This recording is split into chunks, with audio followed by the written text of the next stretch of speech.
I'm Ben Lamort. Welcome back to the 20 something toolkit where we've got a bonus episode, the value filter, resolving the paradox of choice. I've covered a lot about value focused decision making, value focused thinking, and this one here I think really builds off of my experience with Providian. If you go back to the episode where we were applying value focused decision making the first time, I think the big reasons why we get stuck, this idea of indecision is a huge one. I've been doing my research on what's going on with people in their 20s. And I guess, look, I was in my 20s at one point, so I could research on myself. But I've been talking to a lot of people in their 20s as I've gotten started with this podcast series. And indecision is a big one, sort of this mulling over, ruminating, where you just feel kind of stuck. So you need to make an important decision, whether it be something like choosing your major finally, if you're in college, right? If you went in undeclared, or figuring out your career path or whatever to do after graduation. Should I travel or should I get a job or should I figure out a way to do both maybe because I'm doing the hybrid solution? But the fact is, instead of moving forward with any of these things, you kind of just get stuck. And maybe you even just find yourself doing some random job like working at Pete's Coffee or something because you're like, well, I don't really want to make a decision. So I'll just do this. You're not really confused. You kind of know what it is you want to do. You're definitely motivated, but there's just something blocking you from making that decision. Now, when you experience this indecision, I'm starting to see that it really comes from one, two, or three of these forces, where the first one is there's just too many options. I mean, for a lot of us, we graduate from college or we go out to look for a job and you could just do just about anything. It's like, well, I don't know what to do unless you were down the track of being a dentist or, you became a physical therapist like straight away, or you're in a nursing program, or you're an accountant, or even if you're an accountant, you might have thousands of different possibilities, or for that matter, even if you did nursing, you might be, well, wait a minute, there's thousands of different options there. So that's the big one, just too many options. The second is lack of clarity. This happens when you just don't really know your values very well. You don't know what really matters to you at this particular time in life. So every option just feels totally uncertain because you don't have a compass, so to speak. And the third would be fear. I think FOMO, right? The fear of missing out or the fear of making the wrong choice. What would that be? Not a very good acronym. FUMP, fear of missing the wrong choice, or fear of regret. Like, I'm going to do this and then I'm going to regret it, so I can't do it. Or, oh, I'm going to close the door, right? If I do this, well, then I guess I'm closing doors rather than opening doors. And so I better not make a decision because I want to keep my doors open. So these three kind of forces can keep you in your place so that you're stuck. But what I want to focus on today is just that first one, the too many options one, because that one is super common in your 20s. And this phenomenon of I have too many options, so I'm not going to decide, is called the paradox of choice. Now, you may have heard about it. The paradox of choice was made popular by the psychologist Barry Schwartz. He studied how in modern life, like unlike the old days where we were all like candlestick makers or you just did whatever your parents did, farmers, right? We have this explosion of options. Okay, I blame the Industrial Revolution, maybe tech, the technology space. And it started affecting our decision making. It started affecting our well being, right? There was a time when you were lucky just to have eggs to eat, right? Now they're like, well, let's see, what do I want to have for dinner? And there's like 3,000 options on the menu. So as we got more choices, because life got more, I don't know, it improved, the quality of life improved, right? So that means we have more choices in life, I guess you would say. That should actually make us happier. But what we find is that often, actually, this can lead us to be more anxious. It can create anxiety as we ruminate things. It can make us become doubtful. Ultimately, it makes us less satisfied with life because when options multiply, well, you have more alternatives, right? So the decisions become harder. The expectations rise like, well, with all these alternatives, I must be able to do something amazing. I mean, I have all these choices. Therefore, regret increases, right? Because you're going to compare, oh, I didn't do this or whatever. So what happens is instead of having this amazing freedom and power we experience, analysis paralysis, right? I'm sure you've heard of this. Basically, it means like we freeze up. And this is going to happen in whether you're looking for, career path, whether you're choosing a major, just anything around your direction in life. So ironically, we have more opportunities that can give us less clarity. So I'm going to give you a real example based on one of my 20-something coachees. We're going to name him Alex. He's a college senior. He's about 3 months from graduation or so. And he has 47 options. So he's smart. He's motivated. He's really a good guy, but he's stuck. Why? He's got too many options. By the time he listed them all out, consulting, marketing, product, finance, data, startups, grad school, nonprofit, teaching entrepreneurship, Peace Corps, right? He had all these things that he thought, oh yeah, these might be good. And I'm not kidding you, folks. At one point on Alex's list, there were 47 directions. So this is a lot of choices out there. So what did he do? He stalled. He was stuck researching.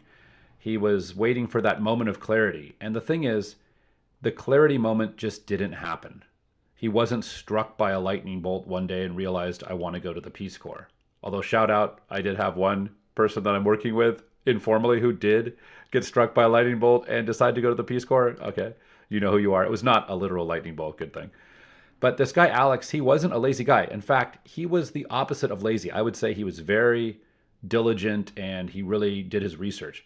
What happened is he got stuck in the spiral of the paradox of choice. Oh boy, it could happen to anyone. And that's why I'm introducing today's tool, the value filter. The value filter, and this comes from my own experience. I think I have to say I did invent this tool. Thanks, shout out to myself, right? So early in my career at Providian, by the way, this value filter is such an obvious thing that it's kind of odd that I would even say I'm giving myself credit for it. It's so obvious. You'll see. You would have figured it out yourself. I'm just going to make sure that you use it because I didn't even know I was using a value filter back when I was looking at that Providian company. But based on that experience, I realized that, well, I could filter things out based on values. That's as simple as it is because you don't have to wait around for life to just somehow filter your options for you.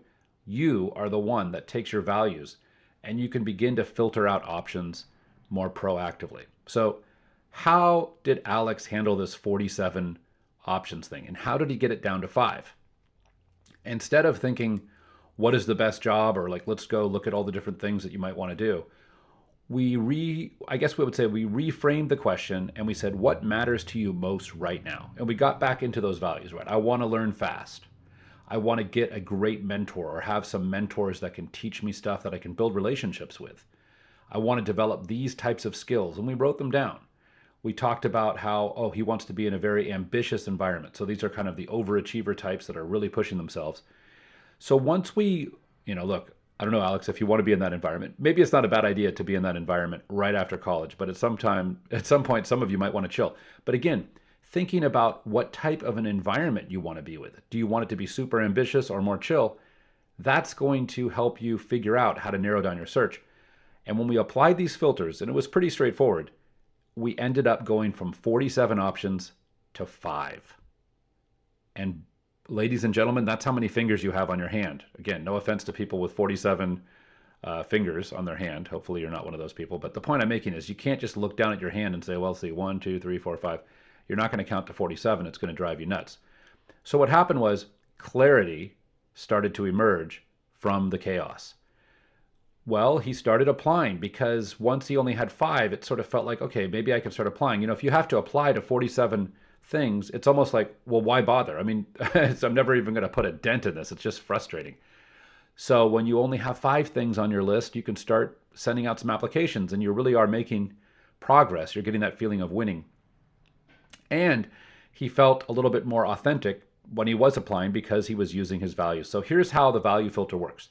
And you can use this tool right away. I want you to go step 1, list your options, right? Write them all down. That's kind of like the 47 things that Alex had.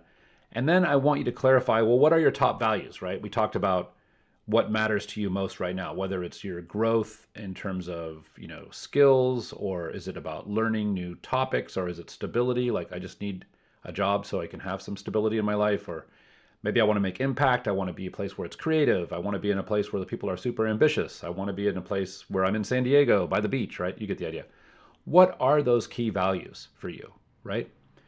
And then I want you to become ruthless and just filter like crazy. If something doesn't meet your values very clearly, and you'll know, right? You'll say, well, this one meets these 3 values, but it's going to get a 0. You can even score it like on a 1 to 10. But basically anything that's under a 7 in any of these categories, you're probably just going to kill it. You got to be pretty ruthless. Again, what I want you to do is take your values and just winnow the list. Okay, winnow, right, to narrow it. And then finally, once you've got it down to, let's say, 3 to 5 options or something around that number, right, as opposed to 47, I want you to take a concrete step and move and make action. And you're going to find that sometimes the clarity will happen, that clarity that you're looking for, that lightning bolt that you've been waiting for, that's probably going to happen after you take action and move. It's not going to happen while you're just randomly researching the 47 options, trying to get more information, collecting that information. You need to take action and make it happen. And then over time, you're going to get those clarity moments. What I'm trying to tell you is you don't need to find the perfect choice, right? There isn't going to be one perfect path, I don't think, for pretty much any of you. There are going to be multiple paths out there that are good, some that are great, some that are bad. And you want the ones that are good or great, and you can iterate, because in your 20s, the progress is going to come from your clear direction and forward movement over and over and over again, right? As you navigate. That's why we call it navigating your 20s, not sitting around waiting for some perfect thing to happen. So the value filter is going to help you get a good next direction, and it'll help you evolve where your destination is. So what I want you to do, well, it's your turn, right? What I want you to do is when you feel stuck and you have, let's say, too many options or you lack clarity, I just want you to use this value filter tool. I want you to reduce the noise, create that clarity based on your values, and move forward. Once you do this, please share your experience in the comments. This is a bonus episode, so it would be a big bonus to all of us if you could, tell us, did you really have 47 and you go to 5? Even if you just put a comment like, I had 20 and I got it down to 4, whatever it was. And maybe share some of your values. And if you want, meet up with me and let's have a 20-something coaching session to go over your case study. I'd love to hear how this is working for you and get any feedback on how we can make it even better. Thanks for listening to this bonus episode, and we'll see you next time.